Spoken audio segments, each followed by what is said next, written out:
So I opened the very first telemedicine only clinic in Korea, so I got a little bit famous here. The current position of telemedicine platforms in Korea are there are 20 to 30 active platforms eventually appear on the home screens. That there are more than 10 companies in preparation to launch.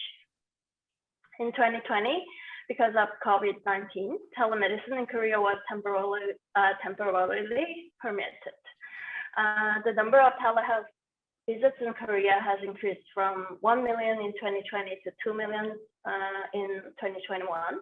But due to the pandemic in 2022, this year, we're estimating the number to become 10 million in the first quarter alone. The process of telemedicine in Korea begins with the patient setting a treatment request to the platform and then processing that to the clinic. Between the clinic and the patient, there's telemedicine communication, and eventually a prescription follows through from platform to their pharmacy for them to receive the medicine and have their needs met as the patient completing step 4. As the number of current patients increases in Korea, the number of patients applying for telemedicine decreases too. However, the disease diversifies for now. Advantages of telemedicine include its convenience for patients, the utility as means of medical treatment, and telemedicine in case of a disaster infrastructure. It's convenient for patients such as disabled people, people in the deserted areas, those who are home quarantined or in the army. Those people who have difficulty even going to the hospital show satisfaction just by reducing the time and expense to visit the hospital. Telemedicine means improving access to medical treatment at pre-hospital stage. Because I am the emergency medicine specialist, we are very interested in pre-hospital stage. Doctors can explain to patients who need hospital treatment, providing motivation for the patients who avoid hospital visits to visit hospitals. So prevention of disease exacerbation beforehand. We can prevent this disease exacerbation beforehand. Only recognition for symptom exacerbation of chronic disease was possible, and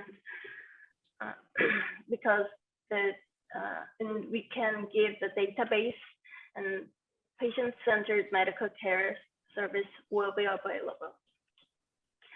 The advantages of telemedicine as a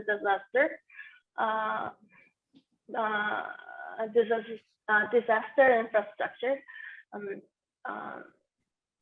The telemedicine are not only used in terms of infection, but we're also talking about on-site natural disasters, war, and all these situations. It'll also help bring up medical staff who are unable to present in the disaster response situations. In particular, telemedicine is possible to use work time flexibly.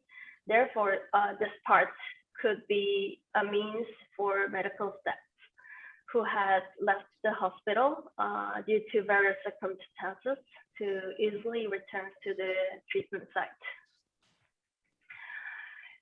It enables the efficient distribution and utilization of weekend and night emergency medical resources.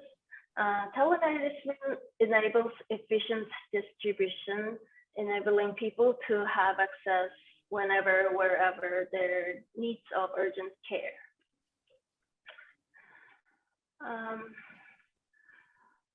Limitations and drawbacks of current telemedicine is the shortcomings of telemedicine and there's non-medical problems too. One of shortcomings of telemedicine is unilateral demand to prescribe prescription drugs to the doctors. It can be harmful, and the patient safety problem is addressed here. Medicines are delivered, and the medication guidance process is often omitted in the telemedicine, which can undermine the patient's safety and allows you remember. It's always safety is number one. Other shortcomings include that it's impossible to examine the sense of light, hearing, percussion, and palpitations. It depends on the patient's explanation. For example, in face-to-face treatment, the patient's condition is checked in various nonverbal ways, but in telemedicine care, patient statements must be entirely relied on. In addition, it is not easy to check basic objective indicators, such as blood pressure and body temperature, which are basically checked when a patient visits on hospital on site. Many people do not have a blood pressure monitor or thermometer at home. There's sometimes difficult to a certain, even the basic vital signs. The non-medical problems include limitations to the patient's identification and doctor's identification too. There's lack of treatment system and guidelines for now, despite the limitation in, despite these limitations in treatment, judgment and responsibility for diagnosis and prescriptions are entirely dependent on the discretion of the doctor. As the responsibility and limits of telemedicine are not yet clear, it is becoming a barrier to entire entry for the medical steps. There are future roles and challenges of telemedicine.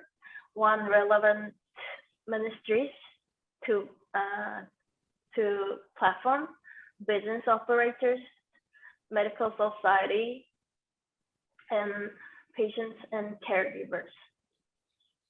For ministries, it establishes a consistent plan with the introduction sense, a systemic complement to avoid the collapse of primary care clinics, pharmacies in the mid-long term. It establishes a system to be utilized as disaster infrastructure, support medical care system for areas, lack of medical facilities and social disadvantaged class. And we need to establish the utilization plan as a healthcare service that detects chronic disease and aggravation in advance. And it suggests a standard model and roadmap to perform in medical delivery systems. While enacting guidelines for telemedicine platforms, there is an acute disease for now, there is an acute disease treatment-oriented services, but we have to go away to promote healthy life, prevent disease, and manage chronic pain and disease. It's an advanced combined services, and it must not disregard patient safety, only focus on quantitative growth. It needs to establish a system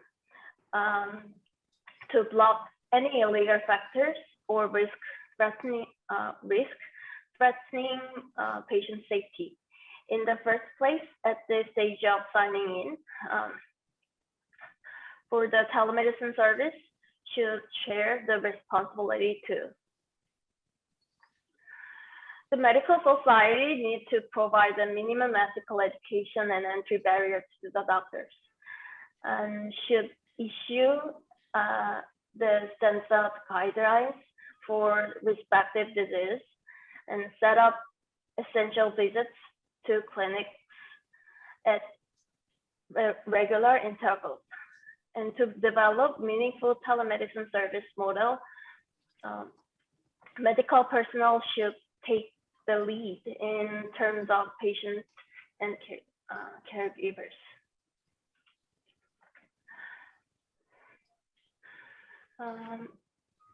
There needs to be a campaign for ethical education for users too. And 지금 형님 저 prevent reverse discrimination. It should not be misused as a way to neglect care for elderly and disabled people. And of course, that's highly risky patients demand specific medicine first and issue prescription accordingly. And there is a lot that in some cases, it is essential to visit the hospital in person. The future roles of telemedicine are very exciting. There's experience with telemedicine accumulated during this pandemic era, and it's becoming historic asset for all medical professions. It is merely meaningful that it was able to provide a medical treatment for a variety of patients with disease situations in a short period of time.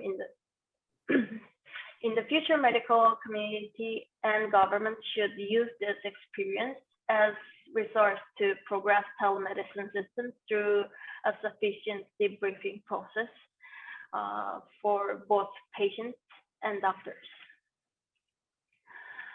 Telemedicine has now become an irreversible trend, I think.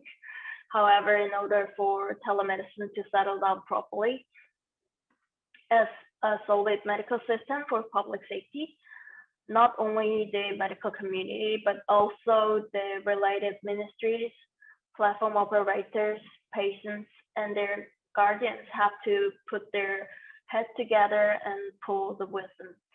Once telemedicine system is securely settled, it will work as a foundation to provide fair medical services for everyone without an obstacle. When access to medical care is expanded, we can step forward to a society where people enjoy a healthier life. Thank you so much. You're paying attention. Thank you.